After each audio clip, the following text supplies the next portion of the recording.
ہر شخص ایک فرقہ ہے.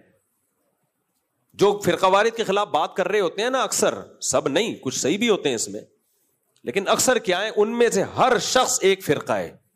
ہر شخص یہ کہے گا میں صرف قرآن و حدیث بتاؤں گا, لیکن یہ کچھ اور بتائے گا. یہ والا کہے گا میں صرف قرآن و حدیث, اس کا قرآن حدیث دوسرے سے کیا ہوگا, ڈفرینٹ. تیسرا نمونہ اٹھے گا, بتر کے آج تک ہم بتر غلط پڑھتے رہے ہیں,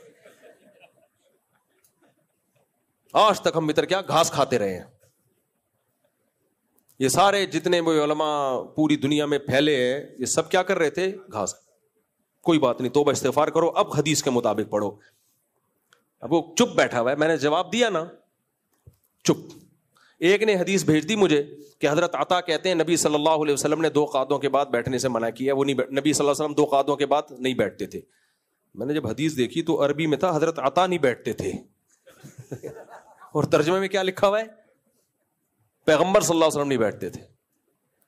یہ حال ہے, عربی آتی نہیں ہے تو. اور پھر دوسری حدیث بھیج دی حضرت عمر 2 قعدوں کے بعد نہیں بیٹھتے تھے. او بھائی, وہ حضرت عمر کا مقابلہ عبداللہ بن عمر سے کیا جا رہا ہے. عبداللہ بن عمر 2 رکعت کے بعد سلام پھیرتے تھے, اس پہ رد کیا جا رہا ہے کہ حضرت عمر زیادہ فقیہ تھے, وہ سلام پھیرے بغیر کھڑے ہوتے تھے. تو وہ تو حنفیوں کی تائید ہو رہی ہے اس سے تو, کہ سلام بھی نہیں پھیرنا 2 رکعت کے بعد, بلکہ قاعدہ کر کے ڈائریکٹ کھڑا ہونا ہے.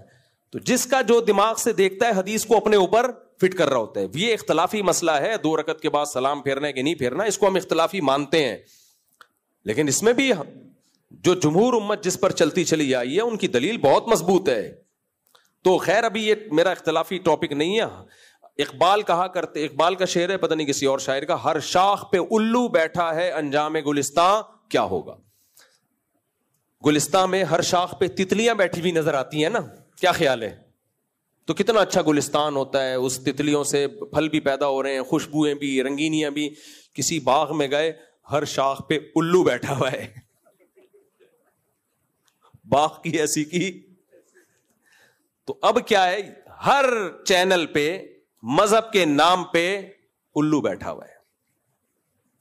کوئی نئی چیز لائے گا, وہ کوئی دوسری چیز لائے گا, وہ کوئی تیسری چیز لائے گا, وہ کوئی چوتھی چیز, اور سب ایک دوسرے کے خلاف. کہتے ہیں میں فرقہ واریت کے خلاف ہوں. میں ایک چھوٹا سا بات کر کے بس آگے چلتا ہوں, میں اس ٹاپک کو مکمل کرتا ہوں. ایک صاحب میرے پاس آئے کہ کیا ابو حنیفہ شافعی معافی امام مالک اور حنفی شافعی لگا کے رکھا ہوا ہے آپ لوگوں نے, سب قرآن حدیث پہ آ جاؤ. میں نے کہا ضرور آنا چاہیے, اس کا طریقہ بتا دیں آپ. کہہ رہے ہیں طریقہ یہ کہ ہر آدمی قرآن حدیث پہ ریسرچ کرے, ہمیں کسی مولوی سے مفتی سے پوچھنے کی ضرورت نہیں. میں نے کہا بہت اچھی بات, ماشاءاللہ. میں نے کہا پھر کیا ہوگا؟ کہہ رہے ہیں سب قرآن و حدیث پہ آ کے ایک فرقہ بن جائے گا. کتنے بن جائیں گے؟ ایک. میں نے کہا اچھا. میں نے کہا اچھا یہ بتاؤ, ابو حنیفہ کو آپ مانتے ہو نا کہ بڑے مجتہد تبع تابعین یا تبع تابعین میں سے تھے؟ کہہ رہے ہاں مانتا ہوں. علم بہت تھا؟ میں نے کہا, کہتے ہیں ہاں مانتا ہوں. میں نے کہا تقویٰ بھی تھا؟ کہتے ہیں ہاں مانتا ہوں. میں نے کہا امام شافعی بہت بڑے مجتہد تھے, حدیث کے عالم, مانتے ہو؟ کہتے ہیں ہاں مانتا ہوں. میں نے کہا امام احمد امام بخاری کے استاذ تھے, بہت بڑے حدیث کے اور فقہ کے عالم, مانتا ہوں.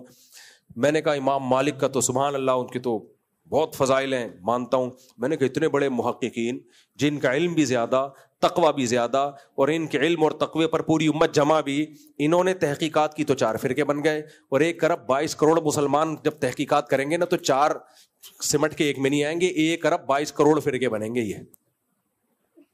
یہ بچپن کا واقعہ ہے. میں اس وقت 16-17 سال کا تھا جب کسی نے آ کے مجھے ورغلانا شروع کیا قرآن حدیث کے نام پہ.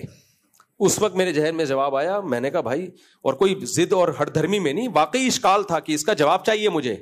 ہر آدمی کو آپ لگا دو, عربی تک نہیں آتی, ترجمے تک نہیں آتے ان کم بختوں کو, اور یہ بھی نہیں پتا ہوتا کہ یہ کوئی ایجنٹ تو نہیں ہے امت میں پھوٹ پیدا, کوئی انگریزوں نے تو نہیں پیدا کیا اس کو قرآن حدیث کے نام پہ ایک نیا فرقہ بنانے کے لیے.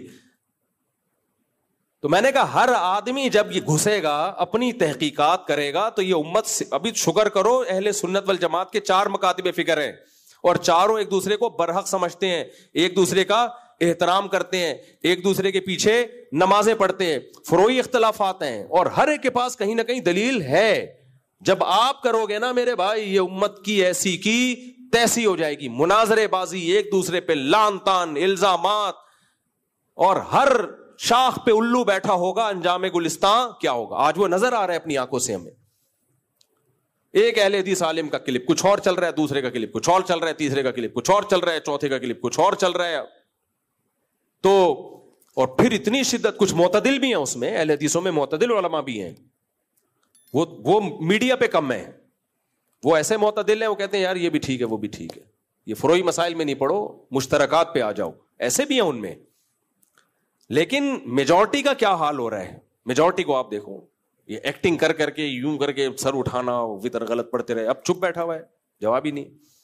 تو اللہ کرے ہدایت مل گئی ہو, میرا مقصد کسی پہ طنز کرنا نہیں ہے, لیکن بھائی آپ کا کام نہیں ہے. مجتہدین ان مسائل کو پہلے حل کر چکے ہیں. آپ کو فقہ حنفی سمجھ میں نہیں آتا, آپ فقہ حنبلی اختیار کر لو, لیکن پراپر وے میں ایک پورا فقہ پہ چلو. آدھا تیتر آدھا بٹیر مت نہیں چلے گا. یہ کہ آپ خود مجتہد بن کے امت کو سکھانا شروع کر دو, یہ نہیں چلے گا.